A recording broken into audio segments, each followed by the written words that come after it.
Hey guys, GamerGeek here and welcome to the weekly roundup. I have brought it back fresh for 2014. Lots of news lined up, so let's get started.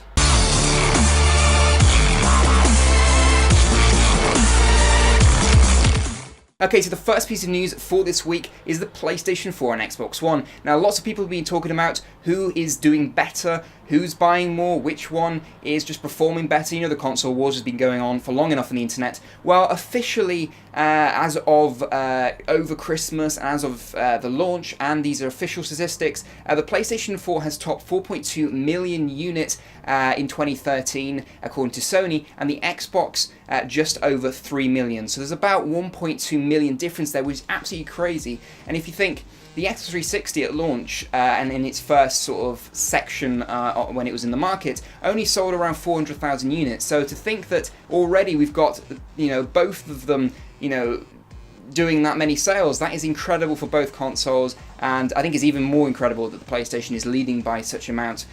We don't know how this is going to pan out though. We'll have to see as we go into 2014. You know, the PS3, for instance, has still been selling really well. The PS3 actually was only just under in the amount of sales in the UK alone, so it'd be really interesting to see how we go as the new games come out, Titanfall, Watch Dogs, games like that, how that's going to affect the console sales if more people are still yet to buy them. So yeah, let's just stay tuned and see where that goes. Okay, so the second piece of news is to do with Call of Duty. Now last year, as you know, for Black Ops 2 we had the Call of Duty Championships. It was an amazing event, lots of people watched it, and it was just so tense right at the end, if you guys remember it. Now, we all knew that it was coming this year, but we had nothing announced until as of recently, Activision is saying that we are having a second one, and it is set for March. It's going to be 28th to 30th of March, and it's going to be in LA, same as last time, and I think it's just going to be an incredible event. I can't wait to watch the live streams of that. So, you know, I'm sure Activision are hoping that this is going to get people back interested in Call of Duty Ghosts. It's going to be on the Xbox One, of course, Call of Duty Ghosts, as I said, and no DLC or anything like that, so the standard game.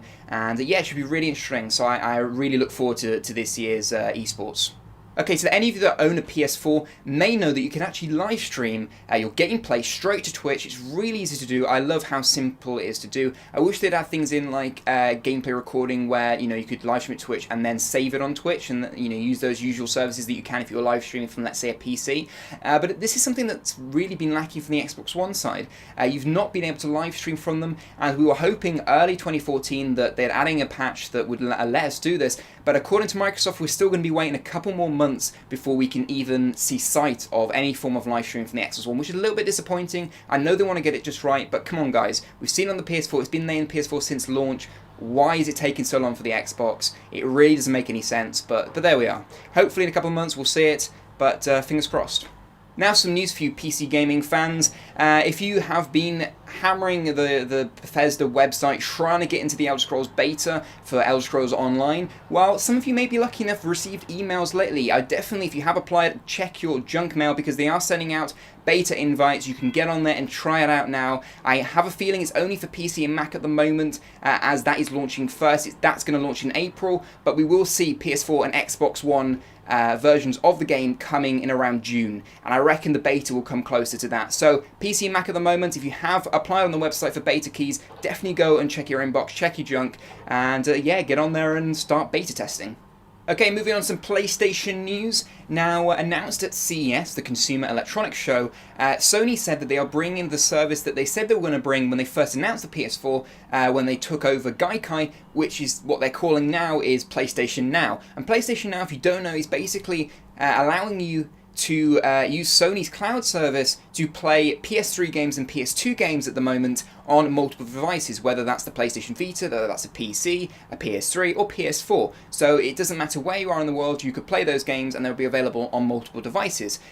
Something which we've seen with other services which haven't always been so successful. Now Sony is saying that you're only going to need a 5 megabit per second internet speed to be able to do this, which does sound a lot better than the other competitors that failed, let's put it quite frankly. But they are also saying that if you, for a lot of people that are asking about PlayStation 4 games will be coming to the service later on, but they just want to sort of concentrate on PS3 and PS2 for now, and this will be coming to America first in the summer. So that's going to be pretty cool. We don't exactly know how pricing is going to work out. They are being a bit shady with it. A lot of people think that it's going to be a subscription service where you pay a subscription and you get access to a whole catalogue of games. and then possibly then a normal rental service where you rent a game for a couple of days, or a week or things like that, and there'll be different prices depending on how long you rent it for. But still, it looks pretty cool. A lot of people were sort of happy to see that there is some sort of backwards compatibility, even though it is through the cloud, and I'm happy to see that the internet speed isn't too high, because not everyone has fiber optic internet. Okay, so moving on to Titanfall.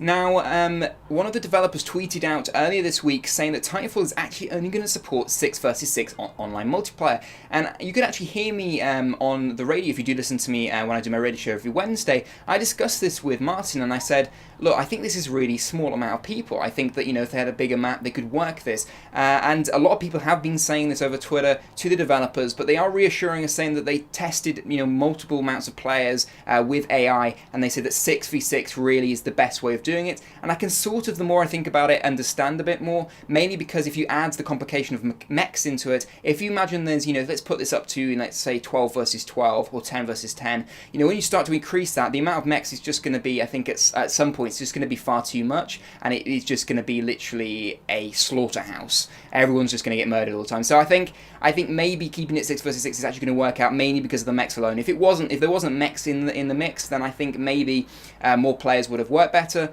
But 6 versus 6 is what it's capped at. That's what it's going to be at launch. You can let me know what you think in the comment section down below, but I think it probably is for the best. To wrap up, I'm going to talk about the Steam Machine, another piece from CES. Now, a lot of people have been talking about this thing. It is definitely the talk of the town at the moment in the gaming industry. A lot of people want to know sort of how it's going to work out and things like that.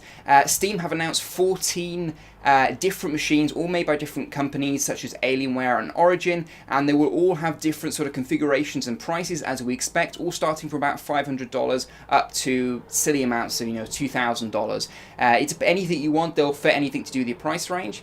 And personally, I sort of, from a PC building point of view, I sort of go, well, why don't I just build a sort of thing? If I want that Steam Machine, why don't I build it? I know not all of you can do that, but definitely that's something I'm more interested in. So I'm less interested in the pre-made ones, because I feel it's just sort of a little bit more waste of money.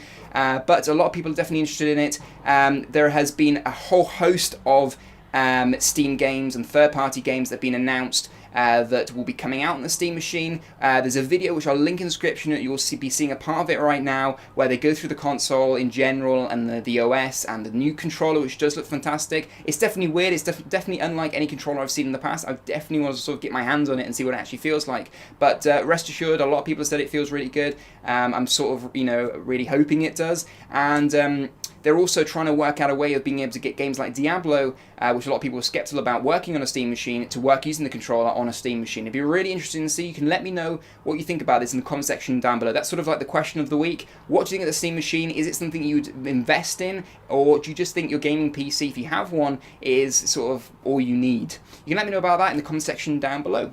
Okay, so that's it for this week. There'll be links and description to everything I talk about. You can read more on the articles. Let me know what you think in the comment section down below. You can like the video if you enjoyed it, subscribe if you're new, but I'll see you guys in the next video. As always, drink tea and game on.